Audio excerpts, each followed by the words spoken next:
مسند احمد بن حنبل کی حدیث نمبر ہے 8571۔ دو جملے، دو روایتیں حضرت سیدنا ابو ہریرہ رضی اللہ تعالیٰ عنہ نے اکٹھی بیان فرمائیں۔ فرمایا رسول اللہ صلی اللہ علیہ وآلہ وسلم نے ارشاد فرمایا، خلوف فم الصائم اطیب او قال احب الی اللہ من ریح المسک۔ چونکہ رمضان کی آمد ہے اب آنے والے ایام میں، تو فرمایا کہ روزے دار کے جو منہ کی بو ہے یہ اللہ کے ہاں بڑا درجہ رکھتی ہے۔ اطیب اتنی پاکیزہ ہے، اتنا محبوب ہے کہ اللہ تعالیٰ مشک کے مقابلے میں روزے دار کے منہ کی بو کو پسند کرتا ہے۔ کیوں؟ وہ اس نے جس طرح کے روایات میں آیا کہ اللہ تعالیٰ کے نبی صلی اللہ علیہ وآلہ وسلم نے ارشاد فرمایا کہ ہر چیز کا ثواب بیان ہو گیا، ہر چیز کا اجر بیان ہو گیا۔ رسول اللہ صلی اللہ علیہ وسلم نے فرمایا، اللہ نے روزے کے بارے فرمایا کہ یہ میرے لیے ہے، میں ہی اس کی جزا ہوں۔ یہ جملہ عارفین کہتے ہیں کہ ایسا ہے کہ اس کے بعد کسی اور شے کی طلب ہی نہیں رہتی، جس کو رب مل جائے اس کو باقی پیچھے کیا رہ گیا۔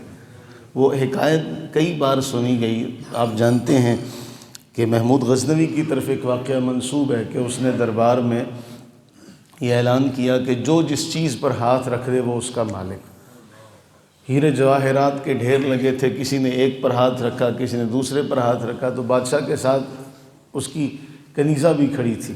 تو بادشاہ نے اس کی طرف دیکھا، ابھی تو کسی پر ہاتھ نہیں رکھتی، تو اس نے بادشاہ کے سر پہ ہاتھ رکھ دیا۔ اب اس جملے کی جو گہرائی ہے وہ آپ جانتے ہیں کہ بادشاہ نے پہلے اعلان کیا تھا کہ جو جس پہ ہاتھ رکھ دے، تو جو جس کو بادشاہ مل جائے اس کو پھر پیچھے کسی چیز کی کمی۔ تو فرمایا الصوم لی، میں یہ روزہ میرے لیے ہے، اس کی جزا میں ہی ہوں۔ یہ اتنا بڑا جملہ ہے کہ اس کے بعد وہ روزے کی بھوک پیاس جو ہے نا انسان بھول جاتا ہے کہ مجھے رب تعالیٰ کی ذات، اللہ فرما رہا ہے کہ میں اس کی جزا خود دوں۔ اب وقالا دوسرا، حضرت ابو ہریرہ کہتے ہیں ایک اور بات فرمایا، عن یمین العرش، اللہ کے عرش کے دائیں جانب منادن ینادی فی السماء السابعہ، ساتویں آسمان پر ایک فرشتہ ہے، وہ دعا دیتا ہے، ایک اعلان کرتا ہے، اعطی منفقا خلافا، اے اللہ جو تیرے راستے میں خرچ کرے اس کو اس کا بدلہ عطا کر۔ عرش کے دائیں جانب ساتویں آسمان پر اعطی منفقا، اے اللہ جو تیرے راستے میں خرچ کرے اس کو عطا کر، او عجل، جلدی عطا کر اس کو۔ پھر فرمایا کہ وہ پھر کہتا ہے کہ او عجل لممسک تلفا، جو روک رکھے نا اس کو، اس کے مال کو ضائع کر۔ ضائع کرنے سے مراد یہ نہیں ہے کہ اس کا مال ختم ہو جائے گا، مال کی برکت نہ رہی تو پلے کیا رہ جائے گا۔ جیسے ایک بڑی ایک عام ہمارے لیے ایک معمولی سا ایک واقعہ ہوگا، لیکن اس کی گہرائی کو سمجھیے۔ نبی صلی اللہ علیہ وآلہ وسلم اور اصحاب بیٹھے کھانا کھا رہے ہیں، ابتدا میں بڑی برکت ہے اور پھر آخر میں ایسا ہوا جیسے کھانا بالکل ہی ختم ہو گیا۔ رسول اللہ صلی اللہ علیہ وآلہ وسلم نے ارشاد فرمایا کہ جب ہم کھانا کھانے بیٹھے تو سارے اللہ کا نام لے کر بیٹھے تھے۔ اللہ کے نام کی برکت یہ ہوئی کہ سب نے محسوس کیا۔ درمیان میں ایک ایسا بندہ آیا، اس نے اللہ کا نام نہ لیا، اس کے اللہ کا نام نہ لینے کی وجہ سے برکت کھانے سے۔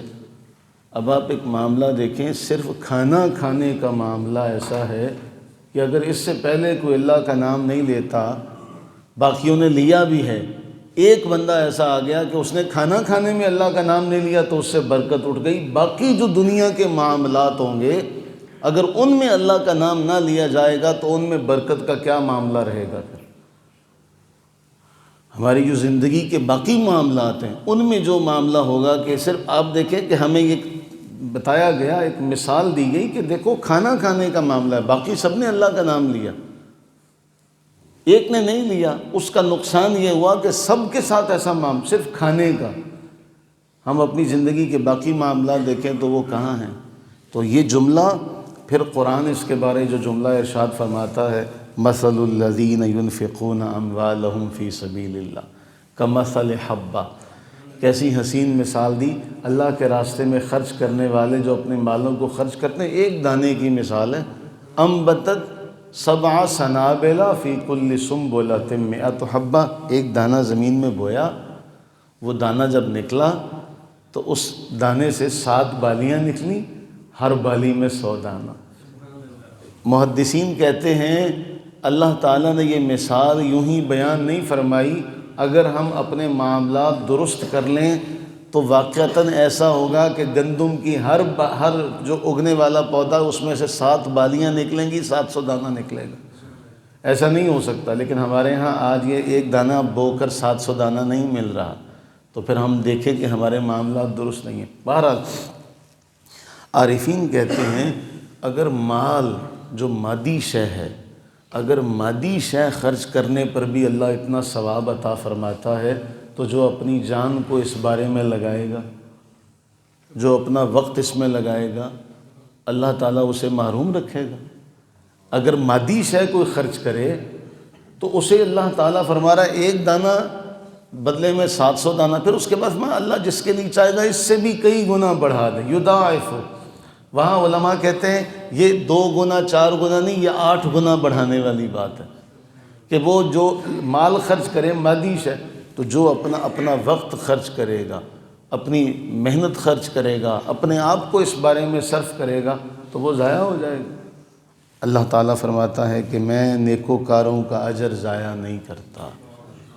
اللہ سے یہ دعا کریں کہ وہ جو کہتے ہیں نا دامے درمے قدمے سخنے، کیا ہے اس کا معاملہ کہ مالی اعتبار سے بھی اور خود اپنے ذات کے اعتبار سے بھی، قدم بھی سخن بھی، اپنی بات سے بھی، یہ بات بھی اللہ کے راستے میں خرچ ہو رہی ہے نا۔